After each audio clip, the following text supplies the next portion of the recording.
Salut tout le monde, alors je reviens sur les explications pour la Singer 9133 parce que j'ai eu pas mal de questions suite au tuto que j'avais fait pour faire un remplissage de canettes. En fait on m'a demandé un peu comment elle fonctionnait en gros. Après il y a des petites questions un peu plus techniques mais voilà, comme ça je vais vous expliquer vraiment les points, la largeur du point, la longueur du point, comment les sélectionner. Déjà là vous allez avoir tout ce qui est variété de points. Donc en fonction de ce que vous voulez faire, vous choisissez votre point. Donc là avec cette petite manivelle, on va sélectionner en fait le point. Donc, je sais pas si ça se voit tellement, mais il y a un petit point vert qui se déplace en fait et qui sélectionne le point que vous voulez faire. Ensuite, en bas, on a un petit levier qui va faire que vous puissiez sélectionner la longueur du point. Donc si je veux faire un point large, un point droit ou un point plus serré, donc je reviens vers le 0. Et si je veux quelque chose de plus grand, bah, je reviens vers mon 3, 3,5 pour faire un point plus grand. Ensuite, on a ce qui est ici aussi un petit levier. Et là c'est la largeur du point. Donc là on a la longueur et là on a la largeur. La largeur ici c'est ce qui va nous servir pour faire notre point zigzag, pour faire une largeur de point zigzag, ça c'est important, celui-là. Ici on a la tension du fil avec un petit levier, donc c'est qui contrôle en fait la tension de votre fil supérieur qui sera ici. Le mieux c'est laisser-le sur automatique, comme ça il n'y a pas de souci de réglage, c'est mieux. Ensuite, je vous ai pas parlé, ici on a le point d'arrêt, donc en début et en fin de couture, donc il faut juste appuyer dessus et ça fonctionne. Après on a ici le volant, donc le volant toujours vers vous quand vous l'utilisez, parce qu'il y a un mécanisme et ça risque d'abîmer l'intérieur si on le fait toujours dans l'autre sens. Voilà pour ça. Je vais vous montrer comment enfiler en fait votre machine quand votre canette elle est déjà faite. Donc là, alors est-ce qu'on va le voir là? Il y a un petit 1. Ouais, c'est bon. Vous avez un petit 1 ici et un petit 2. Donc c'est le chemin que le fil de votre canette doit suivre pour que vous puissiez coudre. C'est le but. Donc là, je mets ma canette dedans. Hop. Mon fil. Alors, le mieux, faites gaffe, hein, quand vous mettez la canette, le fil, vous voyez, il est vers le haut. Bon, de toute façon, avec ce genre de machine-là, on peut pas se tromper, puisque la canette, vous avez un petit truc qui ressort là. De toute façon, vous pouvez pas vous tromper. Donc là, j'enfile ma canette. Je le fais passer par le point 1. Il y a une petite rainure, je le tire vers là-bas jusqu'à mon 2, jusqu'au bout. Et là, je ne referme pas le compartiment parce que sinon, j'arriverai pas. Je vais aller chercher mon fil de canette. Donc là, j'ai mon fil supérieur, je le tiens et je vais tourner le volant et ça va aller me chercher mon petit fil de canette. Alors, hop. Voilà, et je mets tout derrière. Et après, bien évidemment, je referme et c'est parti. Donc là, je vais revenir sur les points qu'on utilise ou pas. Bon, généralement, on utilise le point droit, le numéro 1. Ça, c'est un point qu'on utilise le plus en général. Ensuite, vous avez le point zigzag. Donc attention avec le point zigzag à toujours régler ça. Ensuite, en numéro 3, on a... Alors ça, on peut s'en servir pour faire les ourlets. Après, bon, moi je vous dis ça, mais vous pouvez l'utiliser pour autre chose si vous voulez.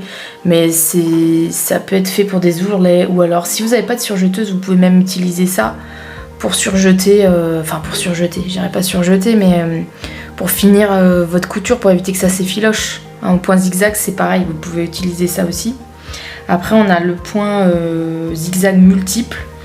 Alors ça peut servir pour si vous avez un trou par exemple, raccommoder vos vêtements, c'est possible.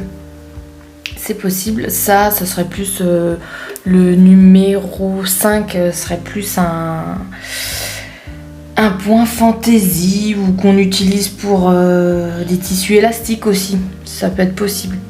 Le 6 point fantaisie qui irait aussi avec le 13 point fantaisie. Après on a le numéro 7 qui ça peut vous servir pour un point de surjet pour des vêtements tissus d'extension, donc sweat, jersey, enfin ces choses là. Voilà pour celui-là. Après ça je sais pas, je vous dirais hein, franchement. J'ai jamais trop utilisé. Et le numéro 11, ça on peut l'utiliser pour faire des smokes. Donc voilà. Voilà pour les points. Et faut que je revienne aussi sur la boutonnière. Donc, comme je vous disais, la boutonnière elle se trouve ici. Donc on a on a des lettres B, A, C, D. Donc faut commencer par la A. Hop, donc je sélectionne A, mais avant de piquer faire la boutonnière, surtout vous n'oubliez pas votre levier de largeur de point, il faut le mettre le max à 6. Et en fait ici vous avez une petite boutonnière pour vous dire qu'il faut mettre, en fait quand vous faites la boutonnière, il faut le mettre ici. Et le levier du bas aussi, vous avez une mini petite boutonnière là, il faut le mettre au niveau du 4, au niveau du dessin de la boutonnière. Donc une fois que vous avez fait votre boutonnière, une fois que vous avez fait ce réglage là, vous pouvez sélectionner le petit A, donc ça va faire le petit trait, en fait, le haut ou le bas, je sais plus comment ça fonctionne, de votre boutonnière, et ensuite vous allez pouvoir changer. Alors par contre quand vous changez vous passez du A au B, surtout vous levez votre aiguille.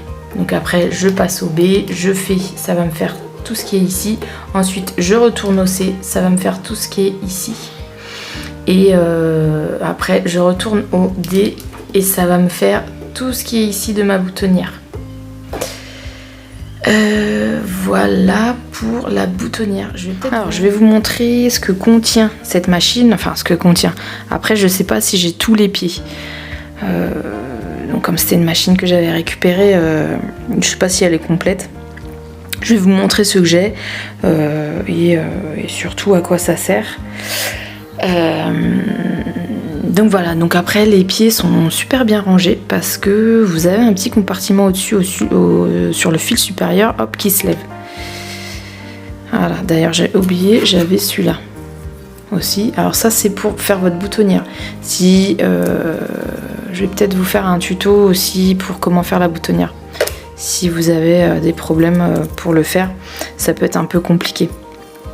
Je pourrais vous le faire.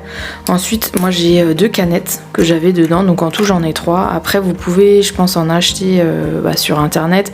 Moi j'en ai vu chez Mondial Tissu. Il me semble, j'en ai aperçu. Alors après à voir, est-ce que c'était bien celle-là? Je pense que oui, parce qu'ils vendent quand même pas mal de trucs Singer. Mais faut voir. Je crois qu'on peut en trouver là-bas.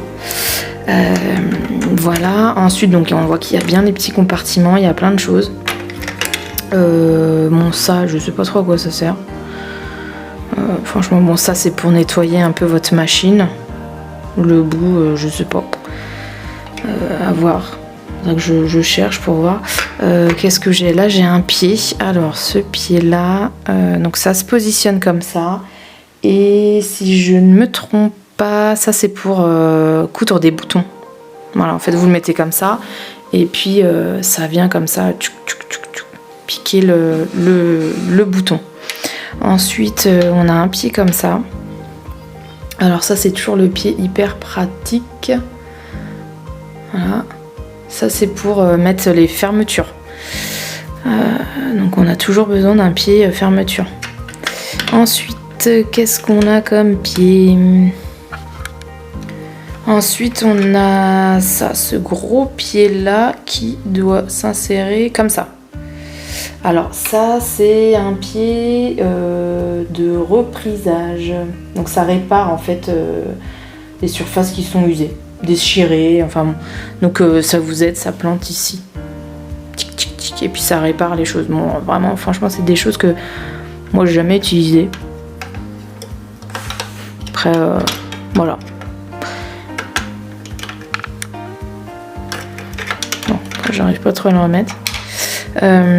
Ça qui est hyper pratique, surtout quand on débute, ça va vous servir en fait à vous guider sur la machine. Donc vous verrez, il y a un petit trou en fait au niveau de votre machine. Alors est-ce que voilà, ici là on a un trou et en fait on va l'insérer dedans, on va visser et c'est ce qui va vous permettre, vous voyez, de mettre votre tissu et ça va vous guider. Ça c'est hyper pratique. Voilà. Ça, il n'y en a pas dans toutes les machines, mais franchement les machines anciennes, il y a pas mal de choses qui sont très bien. Bon, ensuite vous avez pas mal de trucs. Alors, je vais rapprocher un peu. Qu'est-ce qu'on a? Ça c'est aussi pour maintenir votre bobine, qui est pas mal aussi, si vous préférez le gros ou le petit. Ça c'est la plaque qu'on peut changer. Ça c'est une autre petite, enfin c'est pas une plaque, mais c'est pour bloquer vos griffes, pour que le tissu n'avance pas. Ça c'est génial. Vous voyez, je savais même pas que j'en avais un. C'est un protège-doigts. Trop cool. J'aime bien, je découvre en même temps. Ouhou. Après, bon ça, je sais pas trop. J'utilise pas trop les pieds, tous les pieds, mais même ça, je ne sais pas ce que c'est. D'ailleurs, j'arrive pas à l'enlever. Ah, c'est un pied en plastique. Ouais, il y a plein de choses.